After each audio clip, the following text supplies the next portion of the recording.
Hello, fellow immersers! So you want to immerse yourself into the vast world of interesting stories on a scale which only Dwarf Fortress Adventure Mode can offer? These 10 quick tips can help you get through the initial learning curve faster. And remember, if I mention any helpful tools or resources, you can find the links in the video description below. So, let's dive in!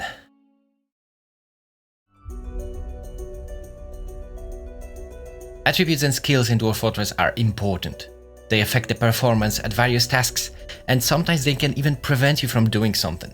Illiterate adventurer won't be able to read any book, and if you don't have at least 1 point in swimming, the first river you encounter might as well be your last. The status you choose determines how many points you can invest in starting values for attributes and skills.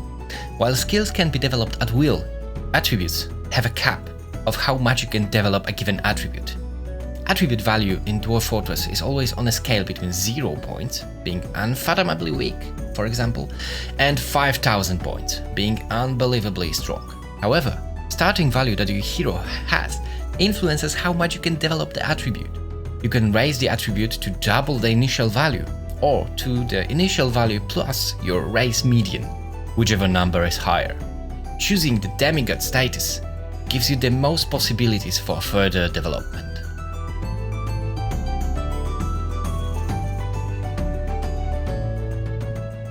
Dwarf Fortress Wiki contains some great resources when playing Adventure Mode.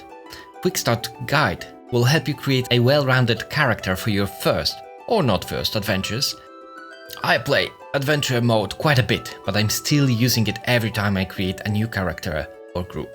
While the whole page is worth reading if you want to start playing quickly, use the information from the green frames on the right side. Quick reference page is useful when you want to remind yourself which key to use in any given situation. You can access similar page in-game using shift and question mark keys, but I always come back to this wiki page because it is so useful.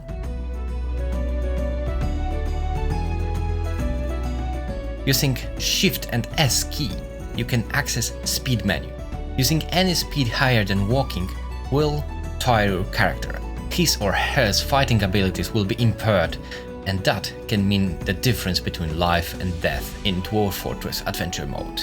So, change your speed to jog if you're expecting to fight for longer or just to walk for a bit. If you carry a lot of things with you, you will be slower. But a fast and simple way of removing unnecessary encumbrance is to take off and drop your backpack during fights. First, click R key to remove the backpack from your upper body, then D to drop it on the ground, or T to throw it into safety. Just remember to keep your arrows on bolts in your quiver still on your upper body. And don't forget to take your backpack with you after the fight.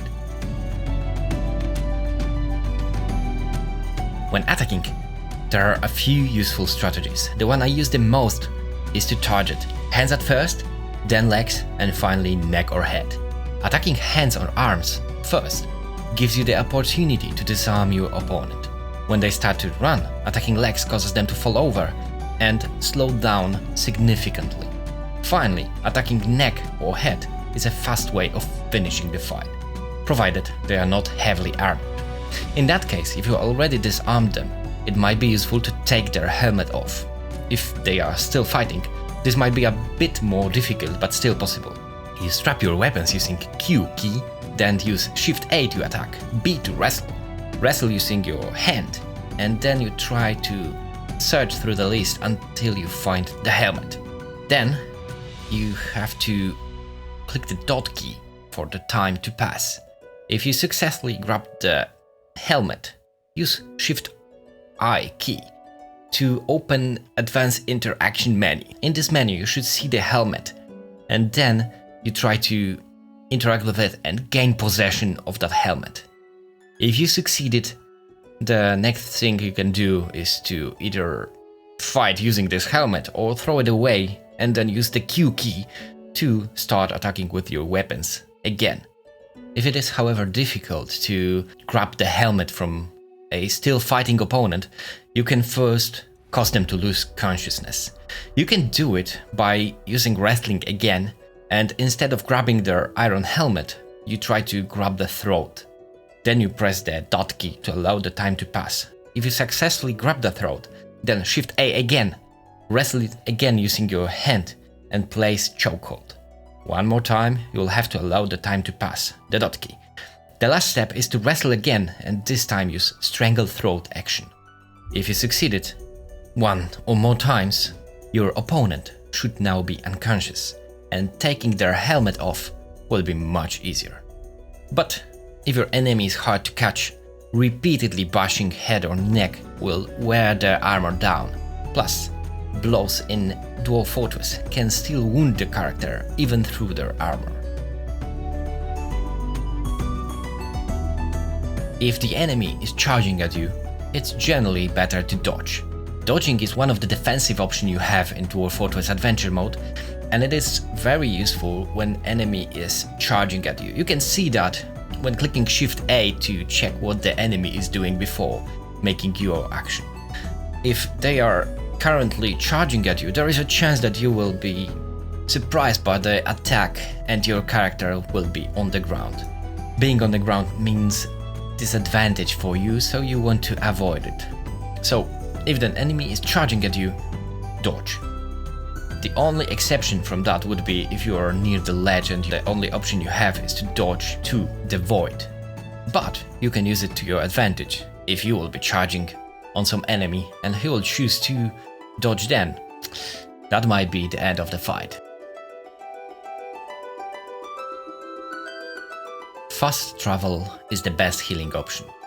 If the fight is over, but you or your companion are bleeding, there is currently no better option to heal in Dwarf Fortress Adventure mode than fast traveling, using Shift T. Just remember that you can't fast travel from inside towns, forests, lairs or other structures. One very important note on followers: they will die. Most probably a lot. If you want your character to survive, use them. Let them attack enemies while you search for the good moment to strike. Your max follower number is influenced by your social attributes. You can raise the reputation by telling tales of your achievements. They can also spread on their own after you tell them to some people. Bonus tip: pets also fill your follower limit, so if you have a pack of dogs with you, it is less likely that some warrior will want to join you on your adventures. Some fights in adventure mode can go really bad. There is no shame in escaping and returning after healing or with larger group of followers. Sprinting away and leaving to tell the story is a much better option if you consider alternatives. If all other tips have failed you and your character is dying or dead already, don't exit to main menu yet. Adventure mode can be pretty hard, and I see no shame in going back to your last saved moment. You can use die command in dfhack, which will exit the game but without saving the progress. You can then go back to your last saved game and choose a different fate for your hero, at least for now. If you want to see how interesting stories adventure mode can generate, check out this video, and thank you.